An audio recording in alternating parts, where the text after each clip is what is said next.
Atos, capítulo 1, do verso 6 ao verso de número 14, diz assim: Então, os que estavam reunidos lhe perguntaram: Senhor, será este o tempo em que restaures o reino a Israel? Respondeu-lhes: Não vos compete conhecer tempos ou épocas que o Pai reservou pela sua exclusiva autoridade. Mas recebereis poder ao descer sobre vós o Espírito Santo, e sereis minhas testemunhas, tanto em Jerusalém, como em toda a Judeia e Samaria, e até os confins da terra. Ditas estas palavras, foi Jesus elevado às alturas à vista deles, e uma nuvem o encobriu dos seus olhos. E estando eles com os olhos fitos no céu, enquanto Jesus subia, eis que 2 varões vestidos de branco se puseram ao lado deles e lhes disseram: Varões galileus, por que estáis olhando para as alturas? Esse Jesus que dentre vós foi assunto ao céu, virá do modo como viste subir. Então voltaram para Jerusalém, do monte chamado Olival, que dista daquela cidade tanto como a jornada de um sábado. Quando ali entraram, subiram para o cenáculo, onde se reuniram Pedro, João, Tiago, André, Filipe, Tomé, Bartolomeu, Mateus, Tiago, filho de Alfeu, Simão Zelote e Judas, filho de Tiago. Todos estes perseveravam unânimes em oração com as mulheres, com Maria, mãe de Jesus, e com os irmãos dele. Meus irmãos, na semana passada nós vimos que Lucas, ao iniciar o livro de Atos dos Apóstolos, ele faz um resumo do seu evangelho.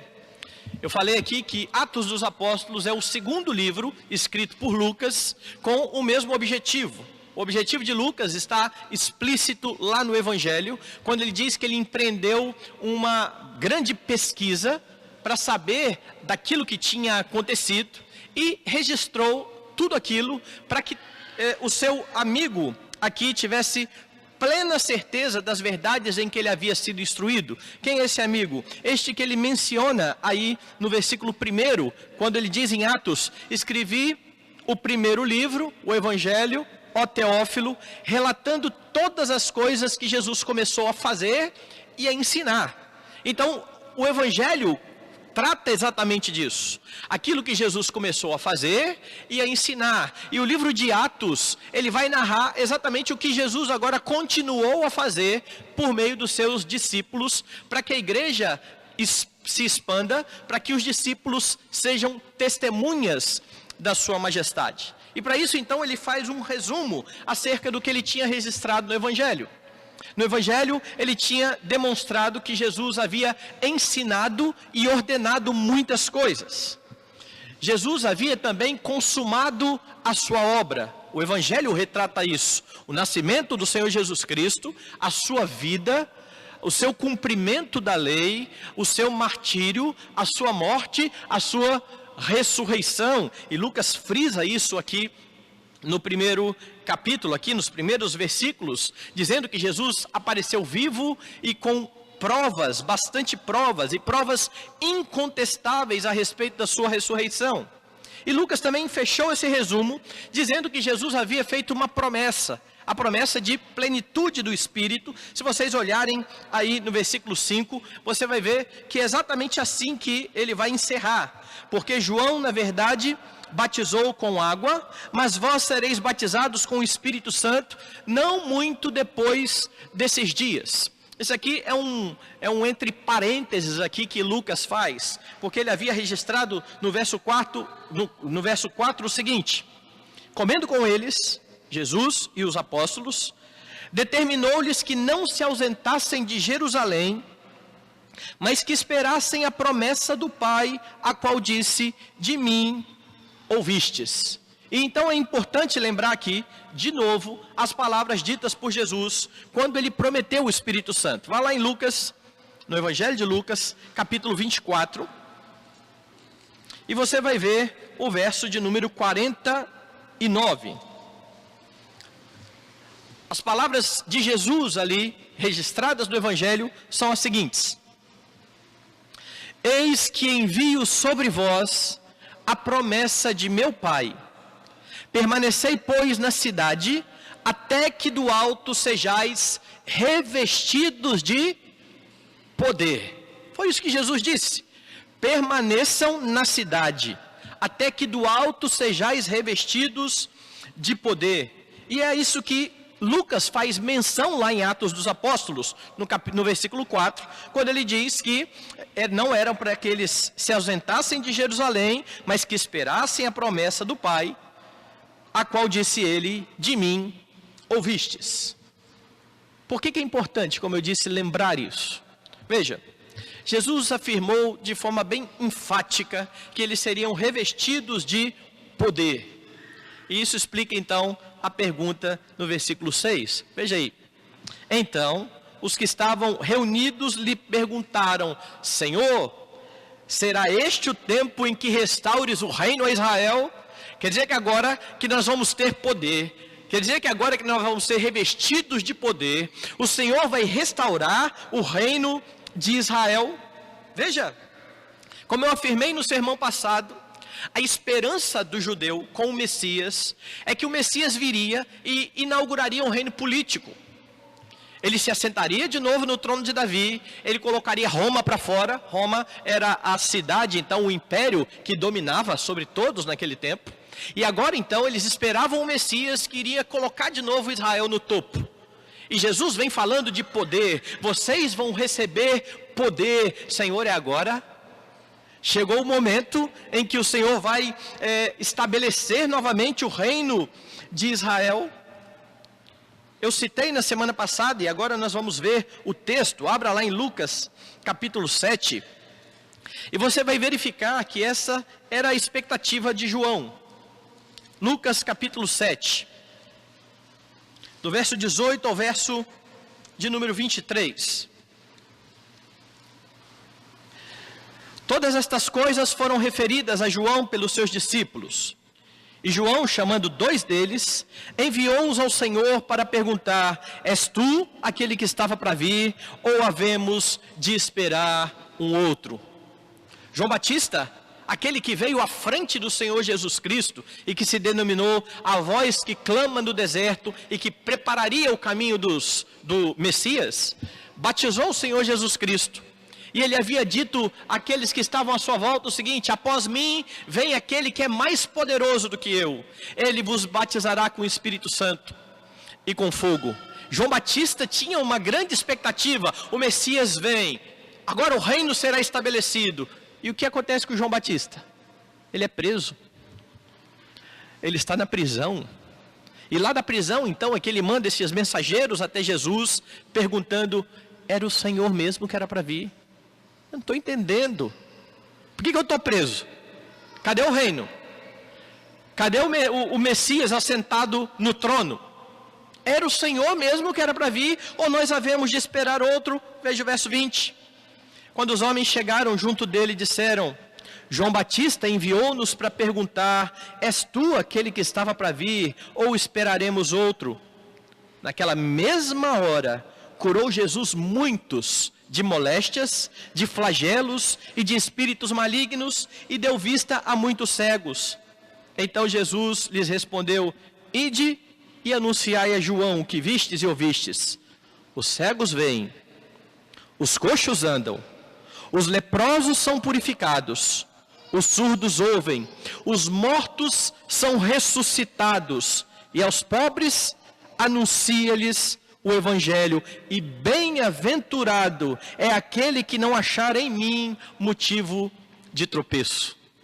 A resposta de Jesus tem a ver também com o ministério do Messias, porque além de o Antigo Testamento dizer que o Messias viria para se assentar no trono, o Antigo Testamento registrou que o Messias viria para curar, para fazer prodígios, tudo aquilo que Jesus já tinha começado a fazer.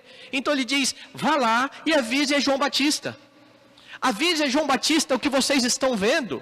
Eu estou fazendo tudo o que o Messias deveria fazer. E bem-aventurado é aquele que não acha em mim motivo de tropeço. A resposta é para que João então fique tranquilo e saiba que ali está o Messias, ainda que a sua expectativa não esteja se cumprindo naquele momento. Veja, essa é a expectativa de João Batista, essa é a expectativa do judeu, e agora então Jesus está dizendo, vocês vão receber poder. O texto fala acerca do poder de Deus, mas não o poder do reino restaurado de Israel. O texto fala a respeito do poder para testemunhar. É sobre isso que você vai ouvir nessa noite. O poder para testemunhar. Esse poder para testemunhar foi prometido por Jesus. Veja, do versículo 6 ao versículo 8. Então os que estavam reunidos lhe perguntaram, Senhor, será este o tempo em que restaures o reino a Israel? Respondeu-lhes, não vos compete conhecer tempos ou épocas que o Pai reservou pela sua exclusiva autoridade, mas recebereis poder ao descer sobre vós o Espírito Santo, e sereis minhas testemunhas, tanto em Jerusalém, como em toda a Judeia e Samaria, e até os confins da terra.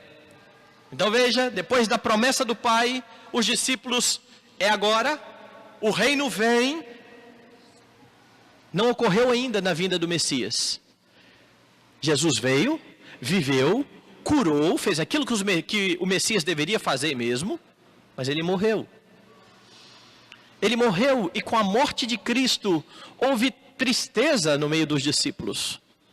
Se vocês lembrarem, aqueles 2 discípulos do caminho de Emaús, eles estão tristes, cabisbaixos, logo depois da ressurreição de Jesus, e Jesus começa a caminhar com eles, perguntando, por que vocês estão assim tristes?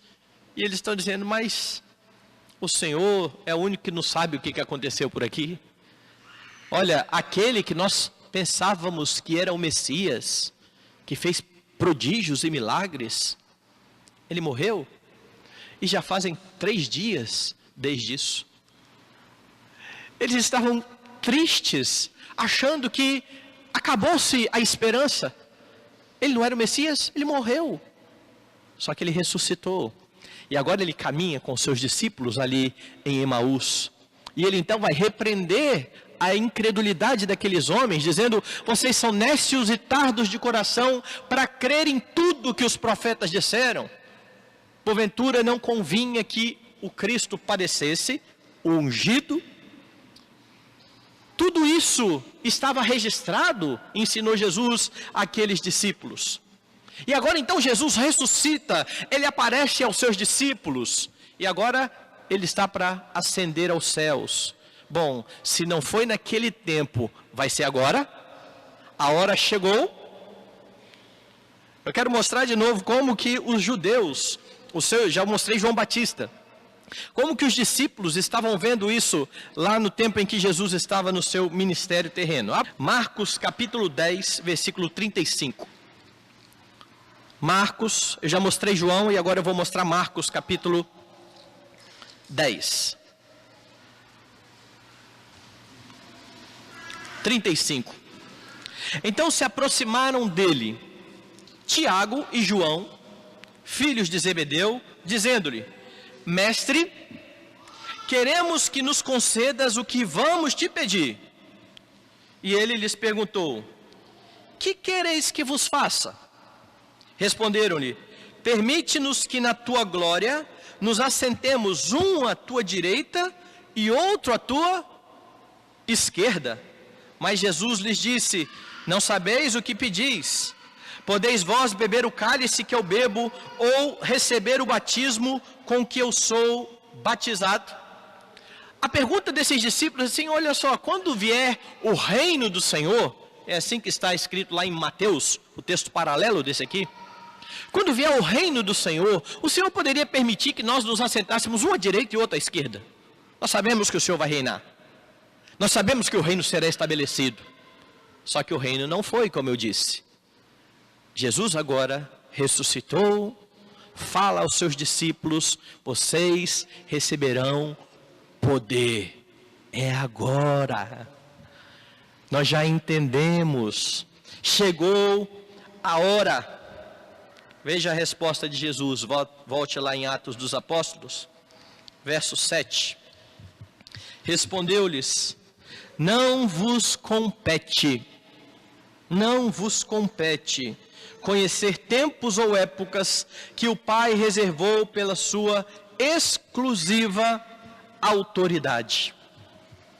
Não vos compete saber isso.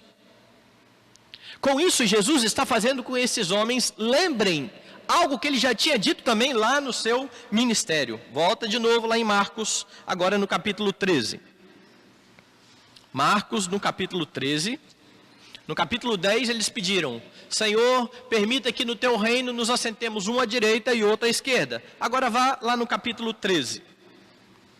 No capítulo 13, verso de número 28, você tem o seguinte: Aprendei, pois, a parábola da figueira, quando já os seus ramos se renovam e as folhas brotam, sabei que está próximo o verão. Assim também vós, quando virdes acontecer estas coisas, sabei que está próximo às portas. O que estaria próximo às portas? O reino, a vinda de Cristo, o estabelecimento pleno do reino que já havia sido inaugurado com a vinda do Senhor. Aí então ele diz no verso 30, em verdade vos digo que não passará esta geração sem que tudo isso aconteça. Passará o céu e a terra, porém as minhas palavras não passarão. Mas a respeito daquele dia ou da hora, ninguém sabe. Nem os anjos do céu, nem o Filho, senão o Pai. Os discípulos, todos curiosos acerca de quando será a vinda, ele disse: vocês não vão saber disso. Ninguém sabe, só o Pai. E agora, quando ele está para ser assunto aos céus, eles perguntam de novo: Senhor, é agora? Não vos compete conhecer tempos e épocas que o Pai reservou para a sua exclusiva autoridade. Isso é um departamento de Deus, vocês não têm que se preocupar com isso. Deuteronômio 29, 29. As coisas reveladas pertencem a nós e aos nossos filhos. As ocultas pertencem a Deus. Mas os discípulos querem saber. Jesus não responde, mas ele emenda nisso. Apesar de não responder, ele faz então a sua promessa. Verso 8. Mas, apesar de vocês não saberem quando será o dia, vocês vão receber poder ao descer sobre vós o Espírito Santo, e sereis minhas testemunhas, tanto em Jerusalém, como em toda a Judeia e Samaria, e até os confins da terra. E aqui há algo bastante interessante e algo importante. Qual é a promessa? Vocês serão revestidos de poder. Ele reafirma isso. Ele já tinha dito lá, e agora ele está reafirmando. Vocês estão pensando no poder? Vocês serão revestidos de poder. O Espírito Santo virá sobre vocês. Para quê? Para que eles fossem testemunhas. Para que eles pudessem proclamar o seu Senhor, o seu Rei. Para que eles fossem instrumentos na expansão desse reino que já havia sido inaugurado, mas que ainda seria plenamente estabelecido. E como que ele se estabeleceria? Exatamente pelo testemunho da igreja. Com os judeus? Também. Mas não só entre os judeus. Em Jerusalém, na Judeia, e aí então Jesus diz, entre os samaritanos.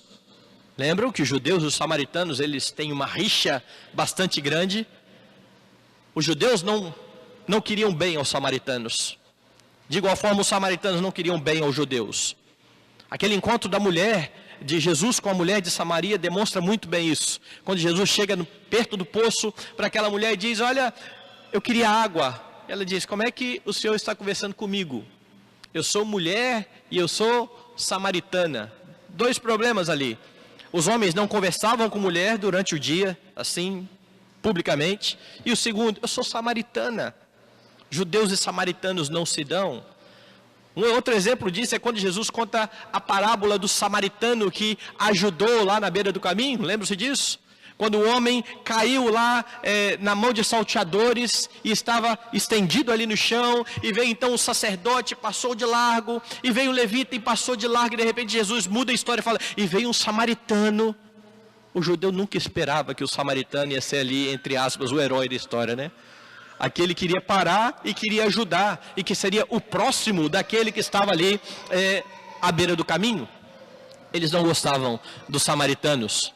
E agora quando eles dizem, Senhor, o Senhor vai restaurar o reino, não compete saber o dia, mas vocês serão testemunhas desse reino, da expansão desse reino, em Jerusalém, na Judeia, em Samaria, e até os confins da terra. O propósito de Deus nunca foi somente com Israel, nunca. Desde o princípio, o propósito de Deus é ser exaltado em toda a terra, e não ficar restrito a uma nação, a um povo. Esse povo foi usado por Deus e seria usado também para essa expansão desde o Antigo Testamento, e eles falharam nisso. Mas agora Jesus comissiona os seus discípulos e fala para eles fazerem o mesmo, com uma diferença. Lá em Israel, eles deveriam viver a lei do Senhor para que as pessoas fossem a Israel para conhecer a Deus. Agora não. Agora eles sairiam por toda a terra. Isso está registrado lá em Mateus 28. Ide por todo mundo, pregai o evangelho a toda criatura. A toda. O reino não se limita aos judeus, o reino não se limita a Israel, mas os discípulos seriam testemunhas no mundo inteiro. E então a resposta de Jesus aponta para o estabelecimento desse reino, ou para a plenitude desse reino, mas para que isso acontecesse, era preciso poder para testemunhar. A igreja não conseguiria fazer isso sem o poder do Espírito Santo. A missão do Espírito seria exatamente essa.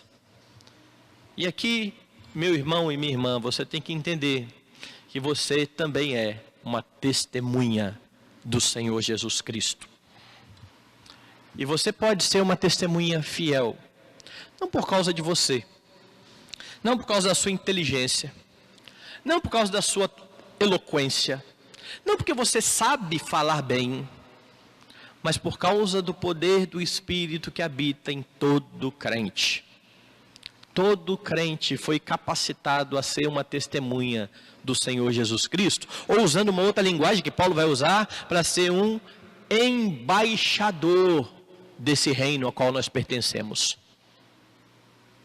Esse mundo não é o nosso lugar, não é a nossa casa. Aqui nós somos embaixadores do reino ao qual nós pertencemos e falamos como embaixadores, notificando aos homens acerca do grande rei de toda a terra. Somos testemunhas. Você é uma testemunha e você deve fazer isso com bastante fidelidade. Você pode, como eu disse, o Espírito foi derramado sobre a igreja, e se você crê no Redentor, você faz parte dessa igreja. O reino de Jesus, cremos, foi estabelecido na sua vinda, mas ele vai se expandir, ele vai crescer, até aquele dia em que ele estiver pleno na vinda do Senhor, e ele de novo não engloba somente um povo, somente Israel. E é por isso que você precisa se empenhar em proclamar a Jesus Cristo, onde quer que você esteja. É por isso que a ordem de Jesus foi: indo pelo mundo, pregai o evangelho a toda criatura. E se nós não podemos sair daqui para ir em outras nações, nós podemos chegar aqui em Jerusalém, a nossa Jerusalém, estamos aqui na nossa volta. No máximo a gente pode ir aqui na Judeia, aqui do lado, em Samaria. Mas para ir nos confins da terra, muitos não vão poder, muitos não vão se dispor. Mas há homens que fazem isso. Há missionários que são enviados pela igreja.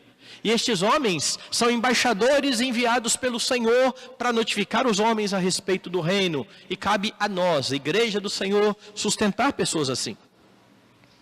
Se esses homens estão indo até os confins da terra, a fim de proclamar a mensagem de redenção, a fim de ser testemunhas fiéis do Senhor. Nós somos a retaguarda e nós somos aqueles que oramos por eles e os sustentamos em oração, mas também empenhamos o nosso dinheiro para que eles sejam sustentados, para que eles tenham o que comer, enquanto eles deixam a sua pátria e vão pregar o Senhor Jesus Cristo em outros lugares.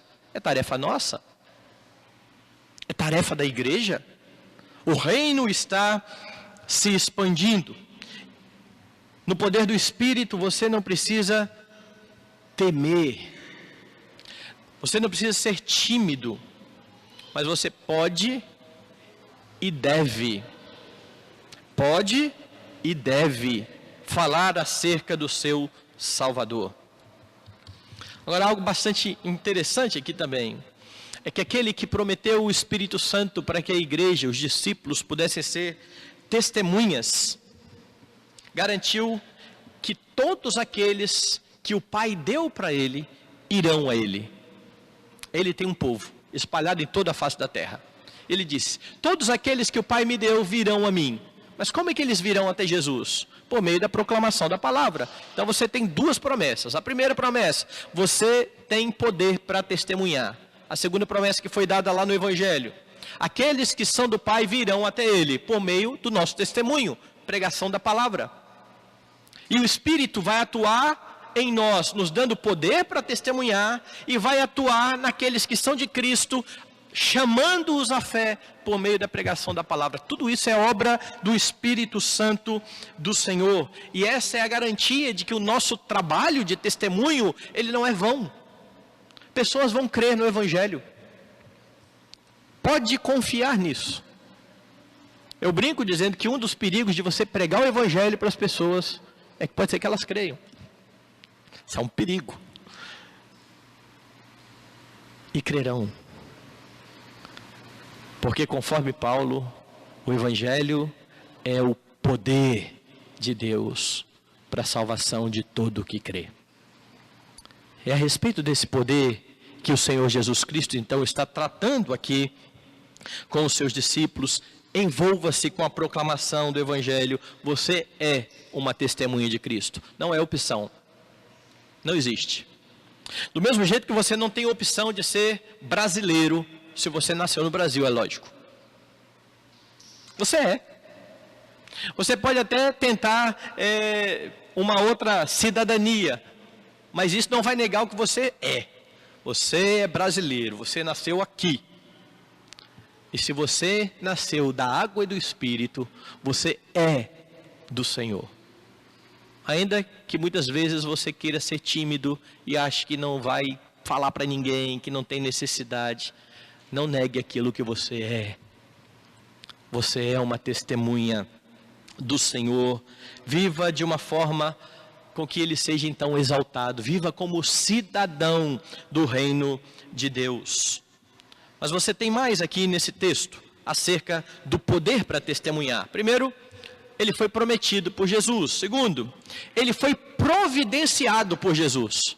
Veja do verso 9 ao verso de número 11 agora. Ditas estas palavras, foi Jesus elevado às alturas à vista deles, e uma nuvem o encobriu dos seus olhos.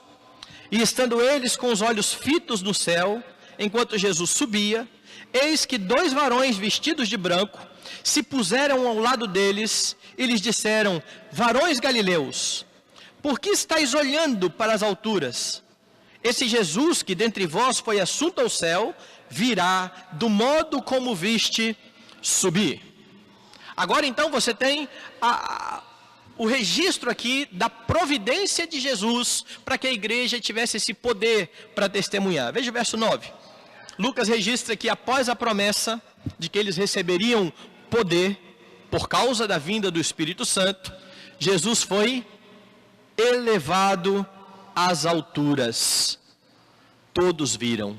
Eles estavam perante Jesus e ele corporalmente foi elevado às alturas. Essa é uma realidade que alguns crentes falam.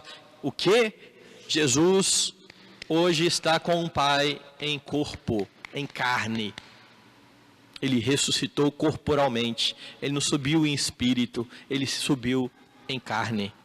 É por isso que Paulo vai dizer que só existe um mediador entre nós, o homem e Deus. Cristo Jesus, homem. Ele é homem. Deus, homem. E ele nunca mais deixará de ser Deus, homem. E ele então sobe, ele é elevado aos céus à vista dos discípulos. E o texto diz, uma nuvem o encobriu de seus olhos. De repente eles não conseguem mais ver. Isso aponta também para uma realidade. Às vezes a gente fala assim, onde é o céu? E olha para cima, né? Nós não sabemos fisicamente onde é. Não é aqui onde nós estamos. Mas Jesus desapareceu da presença deles. Eles agora não conseguem mais ver a Jesus. Ele voltou para o Pai. E por que eu estou dizendo que isso é a forma como Jesus vai providenciar o poder para a igreja testemunhar? Porque o poder para testemunhar se dá pela descida do Espírito Santo. Então você vai lembrar de João, capítulo 16. Volte aí, algumas páginas só.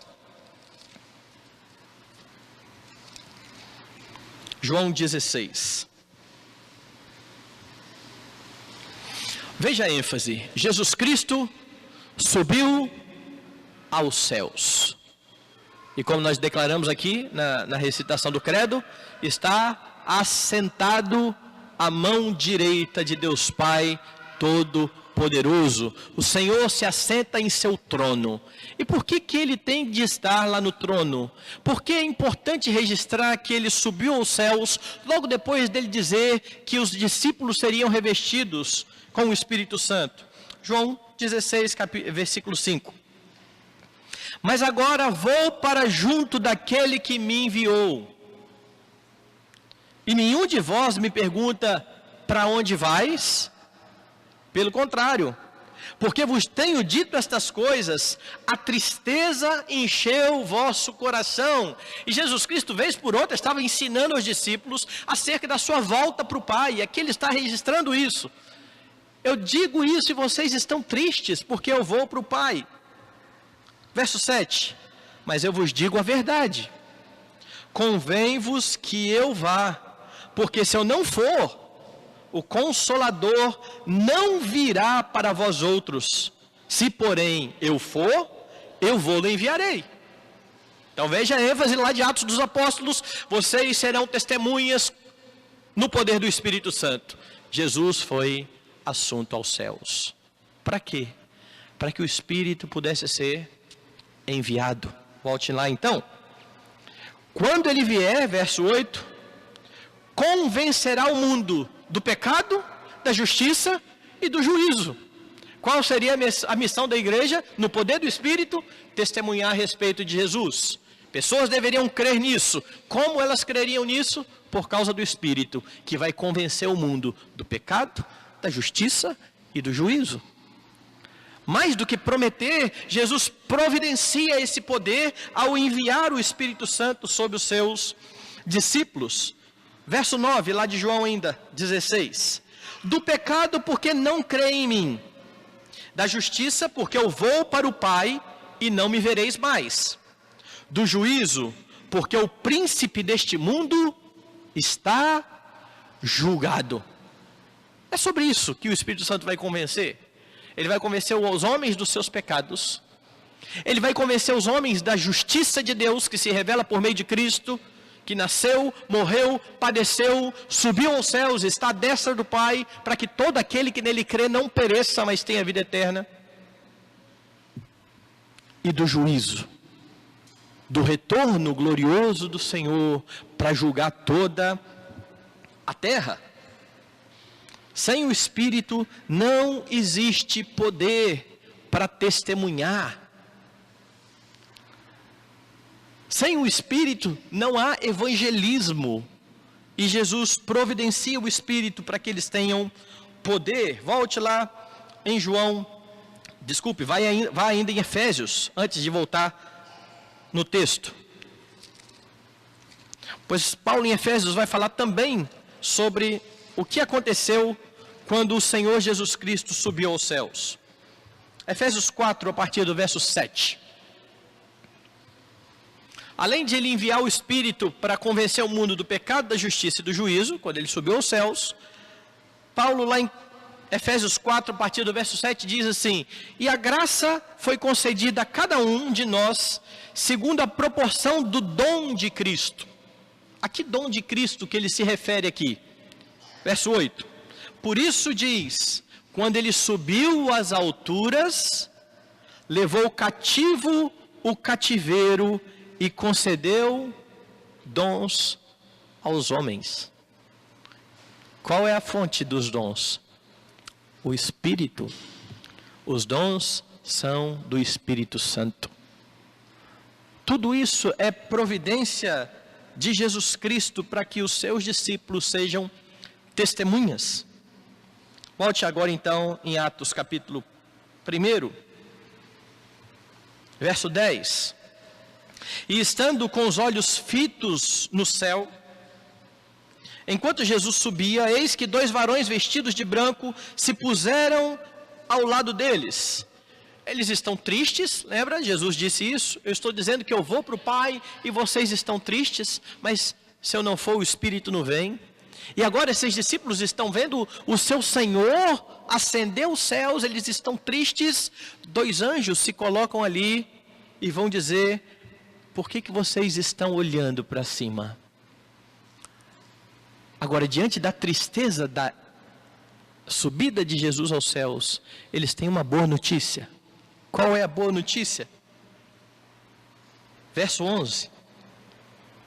Varões galileus, por que estáis olhando para as alturas? Esse Jesus que dentre vós foi assunto aos céus, virá, do modo como vistes subir.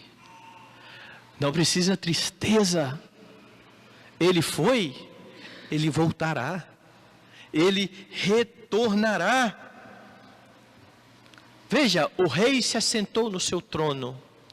O rei retornará, para a alegria dos discípulos e para o estabelecimento pleno do seu reino. E tão visível como foi a sua ascensão, será a sua volta. Todo olho verá, toda língua confessará que Jesus Cristo é o Senhor, para a glória de Deus Pai. Jesus foi providenciar o Espírito, mas ele retorna, ele volta. Para o Espírito vir, ele veio, e agora o Espírito, ele subiu, e agora o Espírito capacita os discípulos para o testemunho. Agora, veja que interessante. Os discípulos tinham perguntado: Senhor, será este o tempo em que o Senhor vai restaurar o reino a Israel? Não compete a vocês. Vocês vão ser testemunhas em Jerusalém, Judeia, Samaria e até os confins da terra. Mas apesar dele não precisar o dia, ele disse: quando será o dia em que o reino será plenamente restabelecido? Os anjos anunciaram isso. Não fiquem tristes, não olhem para o céu. Ele voltará, ele virá. Então, até que o Senhor Jesus Cristo retorne, a sua igreja estará aqui testemunhando para que o reino vá se expandindo. O período do testemunho da igreja não é um período indistinto, ele tem prazo de validade. Evangelismo tem prazo de validade.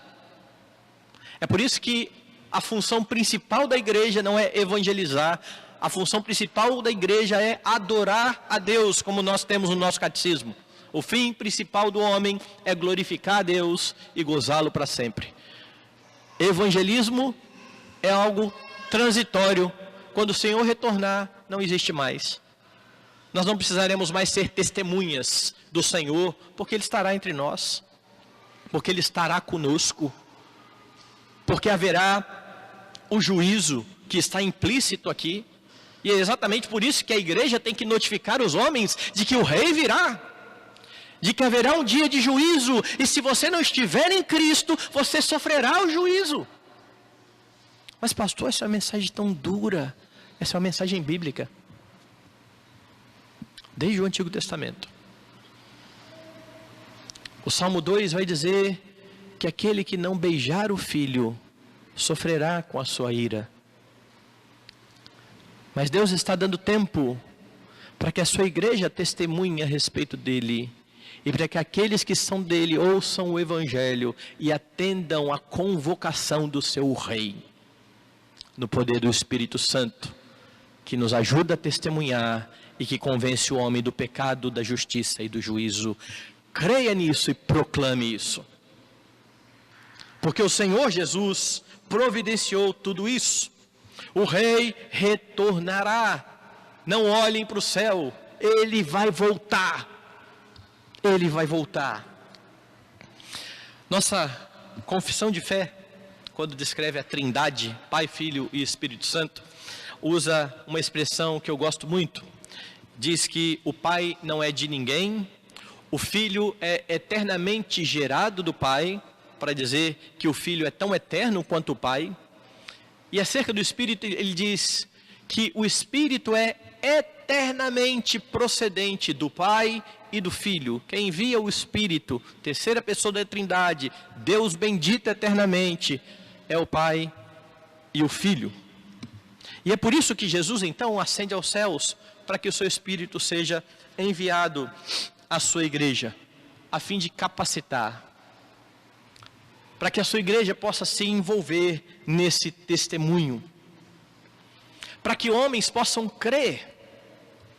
E é exatamente por causa disso tudo que Jesus pode chegar para Pedro e dizer que as portas do inferno não prevalecerão contra a igreja de Deus.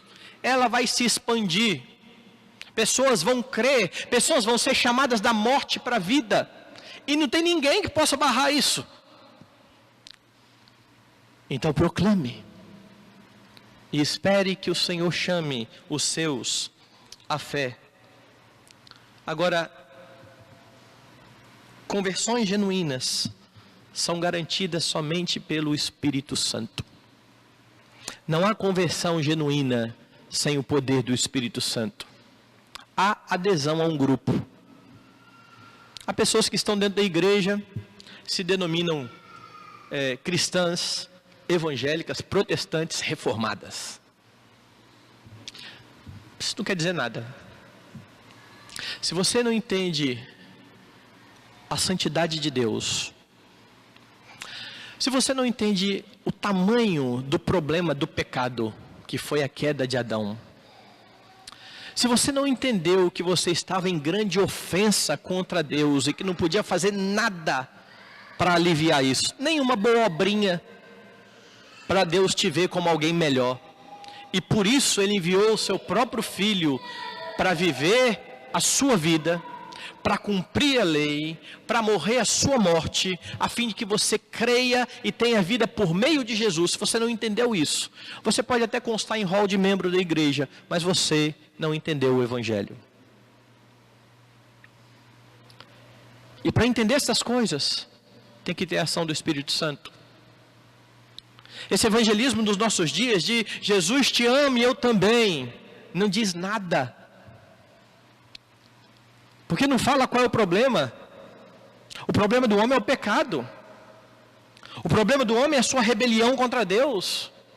O problema do homem é que ele não vai conseguir sair desse lamaçal de pecado e ele vai ser lançado ao inferno, a não ser que ele se agarre em um Redentor, Jesus Cristo. Mas a mensagem de eu te amo e Jesus também, ela não traduz nada disso. Nada. Veja a mensagem que vai percorrer Atos dos Apóstolos: arrependei-vos e crede no Evangelho. Se eu não entendi que eu devo me arrepender, talvez eu tenha aderido a um grupo religioso, mas eu ainda não entendi o problema que me assolava. Problema que Deus deu uma solução, só uma: Jesus Cristo, o seu Filho, morto na cruz do Calvário, para que todo aquele que nele crê não pereça, mas tenha vida eterna. Sem isso, não há redenção. As conversões dos nossos dias, como esse convite para Jesus entrar no coração, sem mencionar em pecado, são conversões falsas. Não é isso que nós aprendemos no Evangelho. Os homens devem ser notificados. Há um Deus, Ele é santo, Ele exige adoração, haverá um juízo. E os homens têm que se dobrar diante do rei. Você é um embaixador desse rei. O Espírito enviado para providenciar, poder para testemunhar, também nos dá dons e equipa os crentes. Esses que foram chamados das trevas para a maravilhosa luz. Agora Ele nos edifica também por meio do Espírito Santo, providência do Senhor Jesus para a sua igreja. Por último, o poder para testemunhar, ele foi buscado pelos discípulos. Veja a sequência aqui. Ele foi prometido por Jesus, ele foi providenciado por Jesus, quando ele subiu aos céus e enviou o seu Espírito, mas ele foi buscado pelos discípulos. Veja aí do versículo 12 em diante.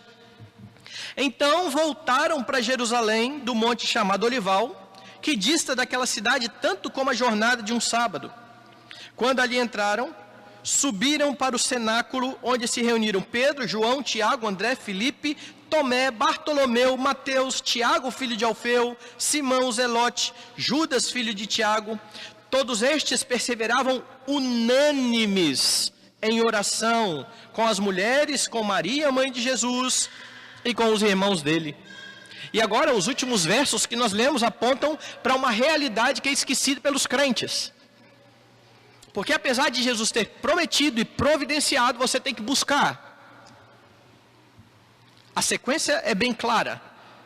Jesus diz, eu vou mandar o Espírito, fiquem em Jerusalém, até que vocês sejam revestidos de poder. Jesus sobe aos céus para que o Espírito venha. O que a igreja faz? Se reúne e vai orar.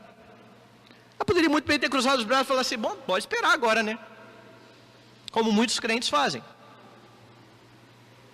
Como se crescimento cristão fosse assim. Jesus me salvou, agora tudo certo, Ele vai fazer tudo até o dia final. É verdade, eu creio que Ele vai fazer tudo até o dia final. Mas você deve buscar. Ele opera o querer e realizar. Você desenvolve a sua salvação. Essas duas coisas não se anulam. Os discípulos estão unânimes em oração. Eles voltam para Jerusalém em obediência à ordem de Jesus. Fiquem em Jerusalém. Eles estavam lá no monte, eles voltam para Jerusalém. E agora ele registra o nome de todos os apóstolos, exceto de Judas, que tinha traído e já tinha morrido. Eles estão juntos novamente.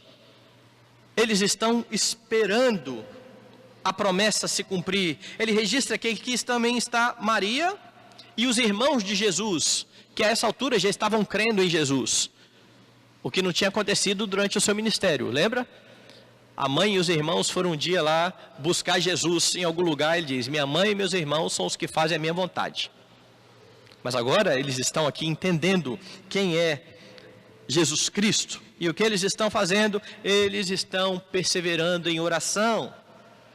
A palavra unânime aqui registrada, todos perseveravam unânimes. Essa palavra quer dizer de comum acordo.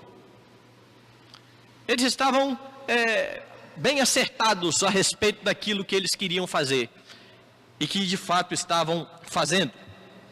E a ideia aqui do texto, dessa sua perseverança, que é, eles deram constante cuidado a isso. Isso é perseverar.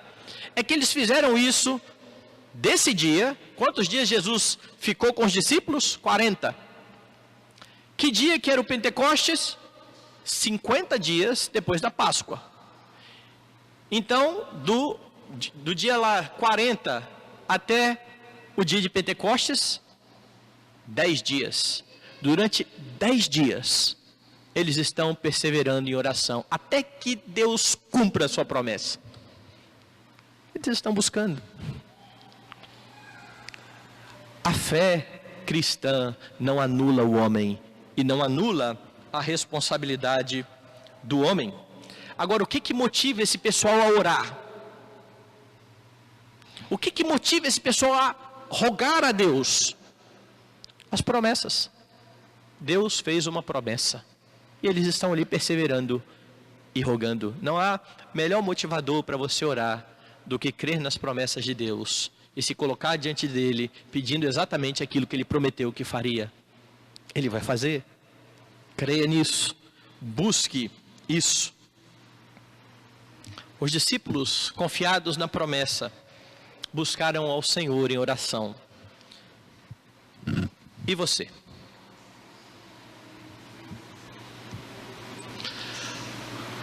Nós costumamos estar unânimes em oração.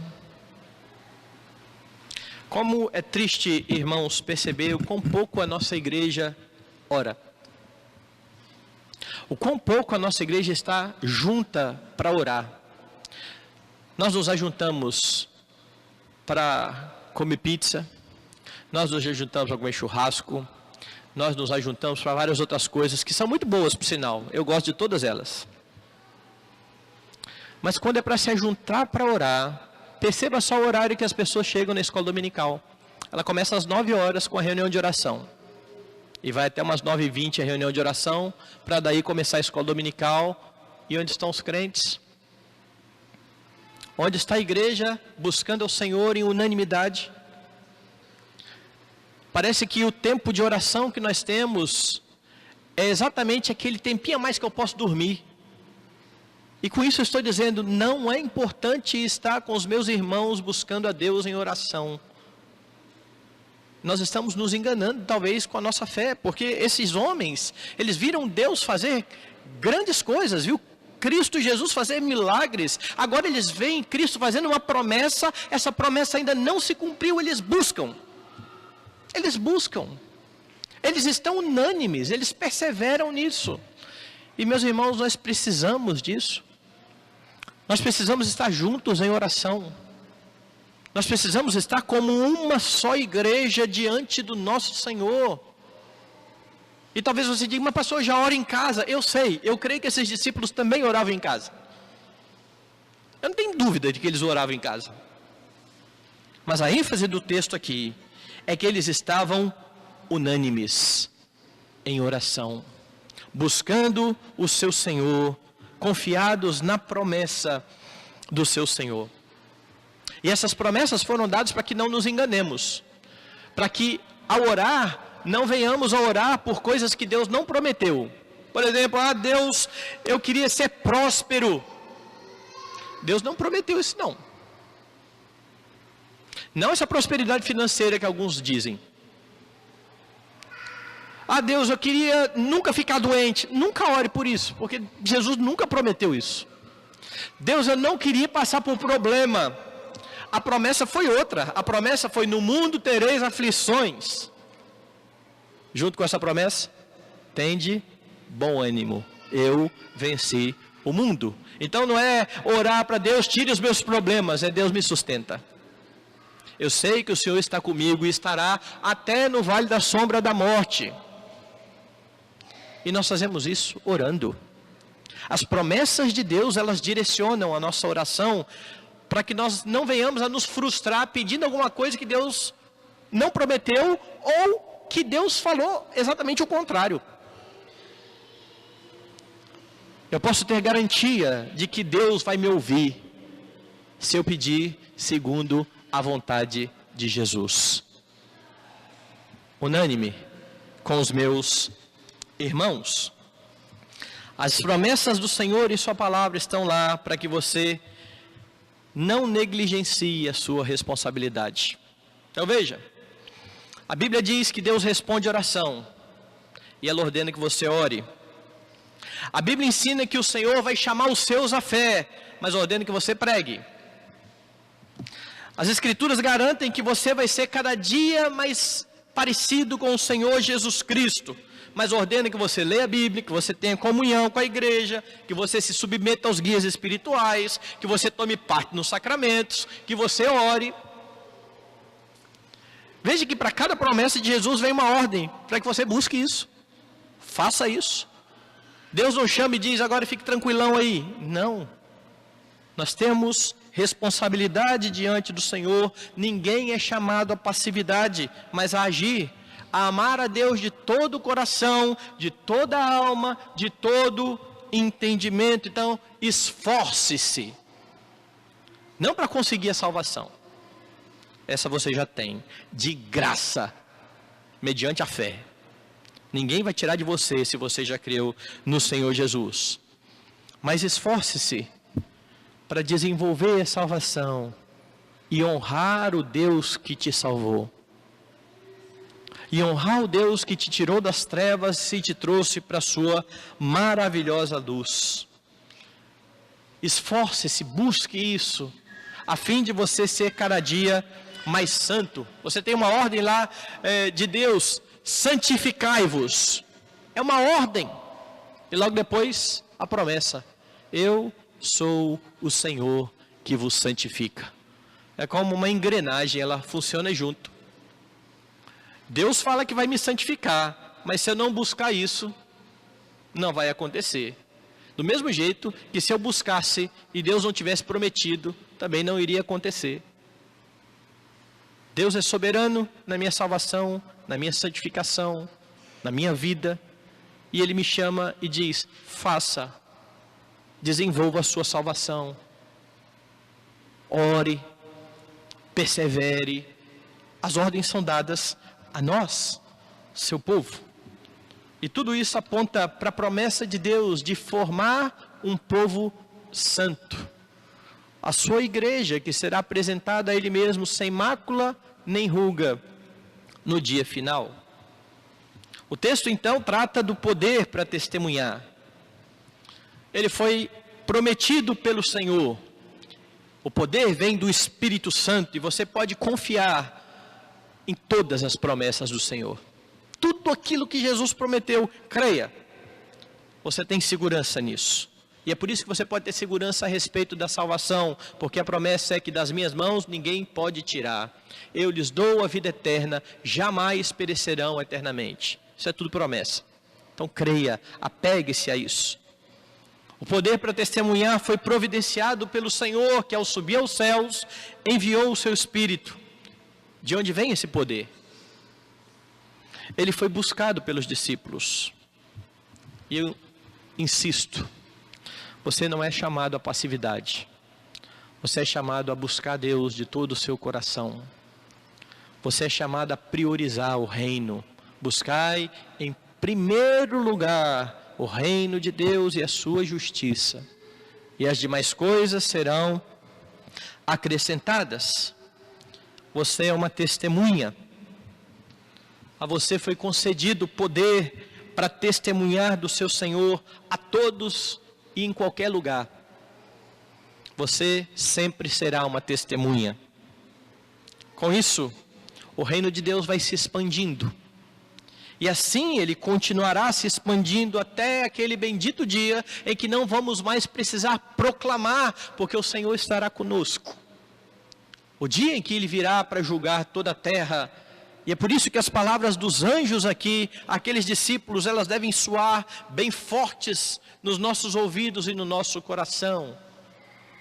Ele vai voltar.